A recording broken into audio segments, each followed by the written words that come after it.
Hi, my name is Paige Flint. I'm an instructor at Daichi Branch for Chungdahm, and I've been teaching for 7 years now. In today's lesson, we talked about art in the streets, specifically about how graffiti can be used to communicate messages and how people react to those messages. Because our project was to actually create graffiti, I took our process off the tab and put it on paper for the students. Our first step is frame, meaning we need to frame the situation.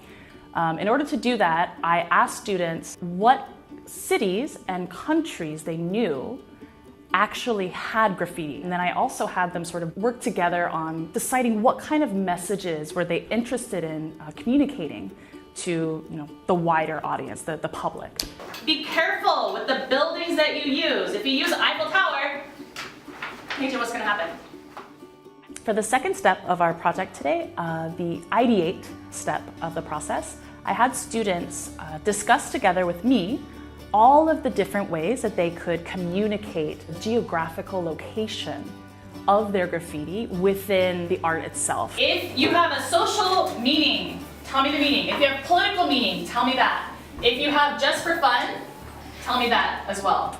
And so with that, we discussed back and forth all about different ways to sort of hint at these things, whether it's symbols or signs or words or famous buildings. They took those ideas and they started brainstorming on their handout that I gave them. For the third step of the process, the materialize step, like I said before, students were actually making their own graffiti. In order to do this, I picked up some paper from the local arts and crafts store, and I taped them on the wall so students could experience what graffiti artists actually go through when they're making this art in a vertical way instead of just face down.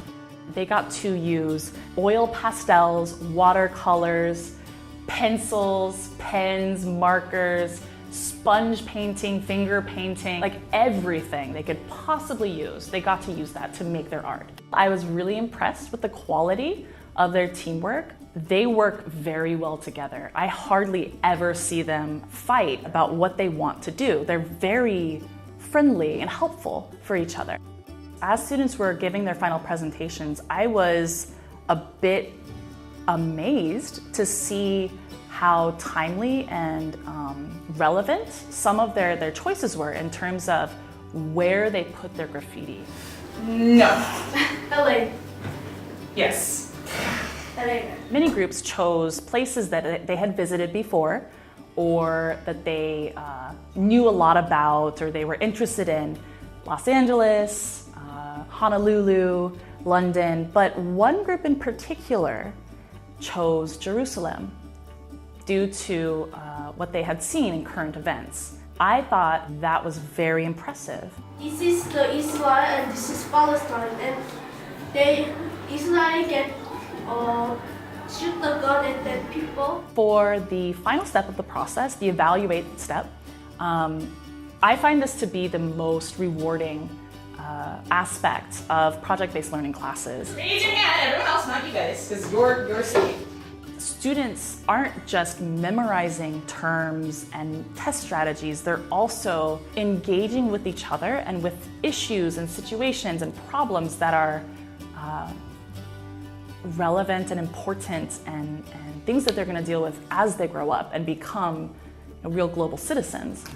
So for me, it's a very rewarding experience. I think project-based learning gives students a chance to express their own views. And that's something that I think is a real strength.